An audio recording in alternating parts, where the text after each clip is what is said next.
அப்ப என்ன ஆத்தா என்ன ஒப்புக்குத்தானடி, பாறாங்கல்ல பெத்து புட்டா பாசம் ஏதடி, பெத்த புள்ள தந்த பணம் உப்புக்கு ஆகுமா, தாய்ப்பாலுக்கு கணக்கு போட்டா தாலி மிஞ்சுமா, வாயக்கட்டி வளர்த்த புள்ள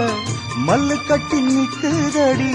வாங்கி தந்த காசுக்கெல்லாம் வட்டி கட்ட சொல்லுதடி, கோடு ஒண்ணு கிழிக்க வச்சு கும்மி அடிக்குது அம்மாடி, சம்சாரம் அது மின்சாரம், சம்சாரம் அது மின்சாரம்.